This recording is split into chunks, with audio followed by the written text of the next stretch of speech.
Welcome back to another episode of the Smith Boys Podcast. It is outside of your realm typically. Usually you're on the Bud Light train, brother. Everybody knows you're lying. Brother, it's a Sunday. It's a Sunday. It's a late night Sunday because the Lions played out on the West Coast against the L.A. Chargers. Oh, L.A. Chargers? Yeah. Yeah. Oh, boy. And with a last-second walk-off field goal, Riley Patterson and the Lions ended up getting a 41-38 win over the Chargers. Now, this was a game going into it. If you watched the pregame podcast, I had picked the Lions to win 34-28. You called a good game. Which would have covered the spread of 3.5 points and covered the over of 48.5 points. Now, you, brother, had picked the Lions to win 20-17. I couldn't have been further off. Yeah, you thought this was going to be... My assessment of this game was way off. You thought it was going to be a low-scoring defensive battle. Yeah, it was. And I said it was going to be a high-scoring offensive juggernaut. No. Which it was. Yep. That's what it was. Yeah, that's what it was. You called it. You had Aiden Hutchinson being the player of the game. He sucks. He's a bit overrated. I'm going to go out there and say it. He has now played five straight games without a sack. Yeah. And he was the number 2 overall pick. He can't get home. No, he needs the ET phone home. Yeah. He cannot get home. He cannot get home. So that's a bit of a problem to me. And part of me thinks the problem is he has nobody on the other side to kind of help him out. That is a problem. I think he desperately needs James Houston back. Yeah. But be that as it may, the Lions come away with the win. And the Lions, to me, brother, I got to say, this was a hell of a football game. It was a great football game. The Chargers, record-wise, they fall to 4-5. The record is not indicative to how talented of a team they are. Yeah. Their coach is a buffoon. Their coach is a moron. They have all kinds of talent throughout their roster. Yeah. This was a game that the Lions easily could have went out there and lost. Yeah. But I got to say, Chargers fought back. I mean, this game was 17-3. It should have been 20-3. You know, the Chargers fought back and got in this game. And I'm telling you what now, I thought it was over. When it was 17-3, and I was pissed that Dan Campbell didn't kick the field goal. He went for it on 4th and 5 from like the 35-yard line. Yeah. And they got it. They picked it up. But then they ended up going down to the goal line and going for like on 4th down again and didn't get it. And they ended up getting no points out of it. Yeah. And that was like, that's when it's like, at 4th and 5, you kick the field goal. That would make it a 2-score game. Yeah. Like, that's the play here. That's the play. And people want to kill me because I go on the forums in the community and I say the right... They picked it up on 4th and 5, but it was still the wrong decision. They could have went and scored a touchdown there and still not have made the right decision. The right decision was to make it a 2-score game instantly. Yes, for sure. If you go up 13-3, it's a 2-score game. And then they pick up the 4th down, and everyone's like, see, it was the right decision. You ended up getting no points out of it, so it was the wrong decision. Yeah. But be that as it may, brother, they ended up winning the game anyway. They won the game. They won the game. I had Jared Goff being the player of the game in the pregame when we did this. And he played well today. He played really well. He was 23 for 33 for 333 and 2 touchdowns. Yeah, Jared Goff. 122 quarterback. Jared Goff was player of the game. If you wanted it to give it to somebody else by sheer let's just be a little off the wall and give it to someone else, I guess you would give it to Amon-Ra St. Brown. No shit. Dude, that guy read his stat line. 8 catches, 156, 1 touchdown. He had 9 targets. Yeah. Amon-Ra St. Brown, to me, I think he's the best player on the team. I think he's the best player on the team, but he is, to me, the most underrated and underappreciated player in the NFL, while also being a top 4 wide receiver in the NFL. And I say that... Who's better than him? I say that because... To me, he's a top 4 receiver in the NFL, but he's underrated, so people don't acknowledge him as a top 4 receiver. Who's better than St. Brown right now, receiver-wise? I mean, the numbers aren't there, but I gotta say, like Devontae Adams, even though the numbers aren't there this year because he's playing with shit with the Raiders. I don't know. I don't think there's Jamar anybody. Chase. I gotta be honest. I don't think there's another receiver that I would take over St. Brown. He's kind of an odd type of player too, because I equate him to like, and I said this earlier in the game, and I misspoke with the reference I wanted. I meant Julian Edelman. However, I said Wes Welker at the time, but he's like a Julian Edelman type.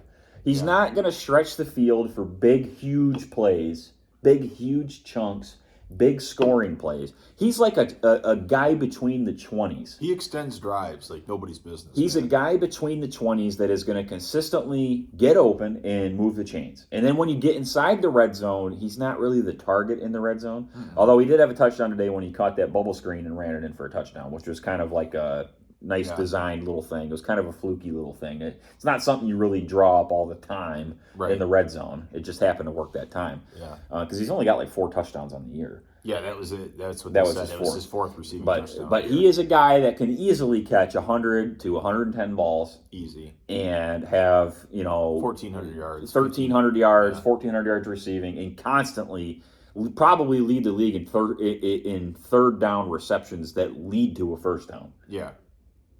Yeah. He's phenomenal. Yeah. He has great hands. He's everything you want Jameson Williams to be. In the sense of being a good receiver. Yeah, a professional. Right? Yeah. A professional, yeah. But beyond that, what a fantastic football game to watch. I mean, it was a puncher's back and forth. Once the Chargers got going and started moving the ball, and we missed the first minute and a half, so we didn't see that the Lions must not have started with the ball. Yeah, because we turned it on. There was 13 minutes and 50 seconds left in the first quarter, so it had just started, but the Lions had the ball. So we were like, okay, we missed the kickoff and we missed the first play. Or two, Or 2 plays. Yeah. So we assumed the Lions had the ball to start. But then the half comes around, and it's like, well, the Lions got the ball to start half. Right. What the hell happened? Yeah. So clearly the Chargers had the ball to start the game and turned it over. Something. Fumbled it on that. Yeah, something. This was just Lions went out. I picked the Lions to win. You picked the Lions to win. So I'm at a point now, brother, where I'm inclined to pick the Lions to win damn near every week. Pretty much win out. Right, I'm inclined to pick them to win damn near every week. I mean, the only game on the foreseeable future, the remainder of the season, where I would maybe not pick them to win is against the Cowboys. My big takeaways were the Lions definitely needed Montgomery. He had that 75-yard run. He had 116 yards on the day. Jahmyr Gibbs is a dude, and they're finally figuring out how to use Jahmyr Gibbs. And Goff is very, I don't know what the Baltimore game was, but Goff is phenomenal. He's consistent. He knows where to go with the ball. He has his little snafus. He knows the offense, but he knows the offense very well, and he knows where to go with the football. Yeah. He knows how to make quick decisions in the offense, and he knows where the ball needs to go. I mean, he looks like Tom Brady back there orchestrating this offense. A little bit. I mean, he knows where to go with the ball before the ball is snapped. Yeah, he knows where he needs to go. He knows what the defense is doing, and he knows how to get his guys in position to be successful. On the defensive side of the ball, my big takeaways were I don't know. You didn't get home at all. Hutch didn't get home.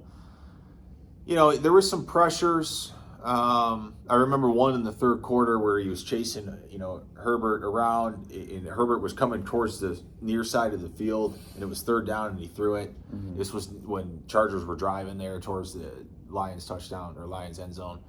But I guess they just don't get home. He just don't get home. I love Hutch. Don't get me wrong, but nobody gets home on Lions defense. There'll be one game where they get 5 sacks as a team. Yeah, and everyone's like, "Oh, look at the pass rush." Yeah, but for 4 games now, you've done shit. Yeah, it's this is game number 5 where Hutch has not done anything as far as getting home. And a lot of it is context who you played. You played the Raiders. He played the Raiders, and he had 6 sacks. Yeah, I get it. You played the Raiders. Raiders have the worst offensive line in the NFL. Right. And they had Jimmy Garoppolo back there, who is basically a garbage can sitting back there at quarterback. For sure. I thought Barnes had a pretty good game. I liked what I saw from Derek Barnes. Joseph had the 1 pick, but he kind of got burned on another play. Mm-hmm. Cam Sutton, I thought, he had a really tough task with Keenan Allen today. Keenan Allen played a hell of a football game for the Chargers. Justin Herbert had a good game. Keenan Allen rolled up Cam Sutton and smoked him like a blunt today. Yeah. Keenan Allen's a hell of a receiver. I got to say, everybody liked to slobber all over Brian Branch after weeks 1 and 2. Brian Branch, to me, has been non-existent. His name has not been called since week 2. No.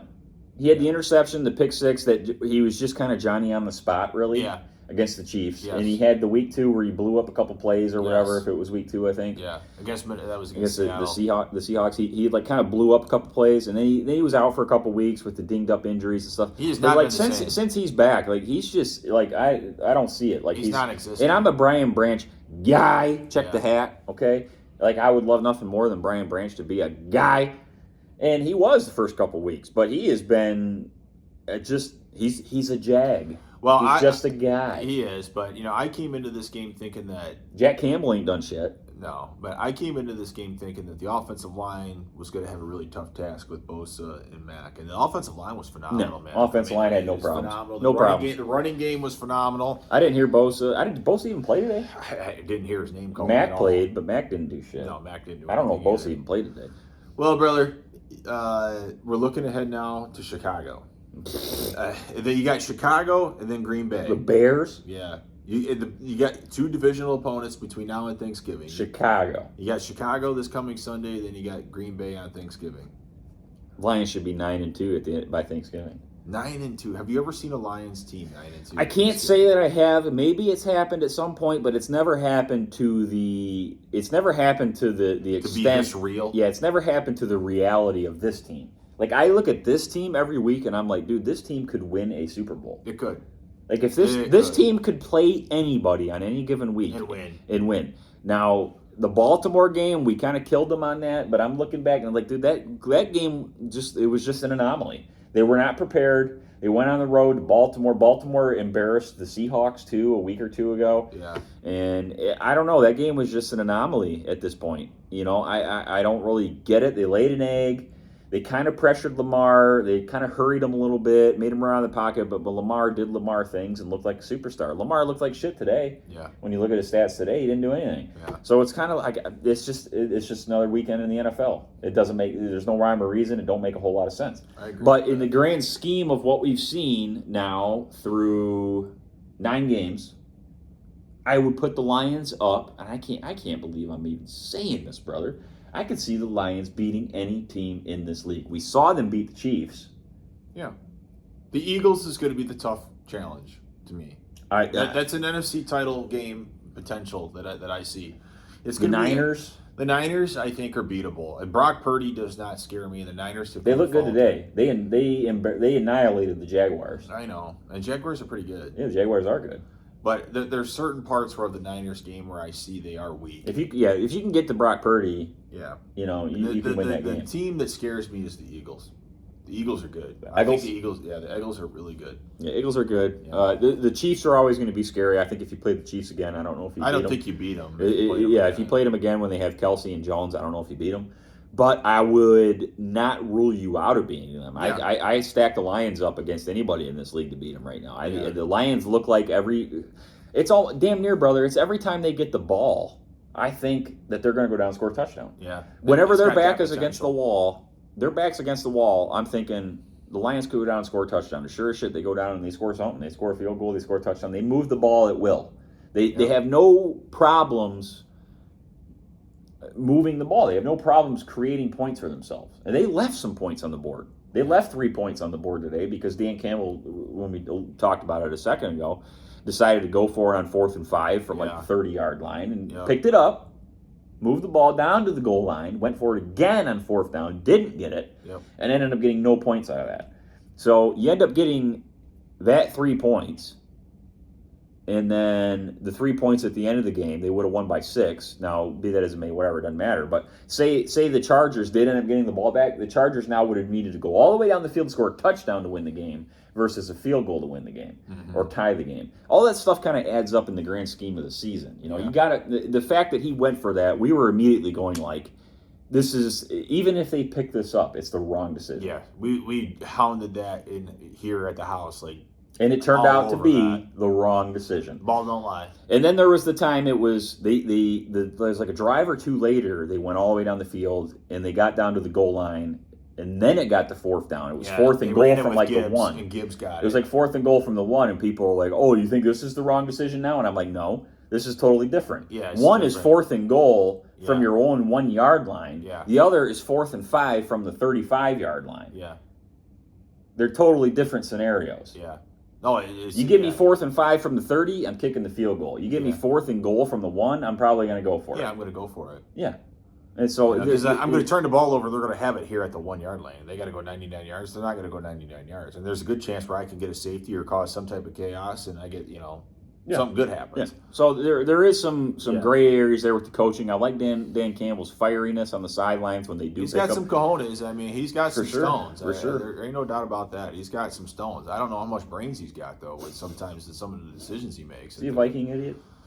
Sometimes I wonder. It annoys me because that was a clear choice to me. 4th and 5, and then you run the ball. 4th and 5, you kick the field goal all day there. Then you make that a 2-score game.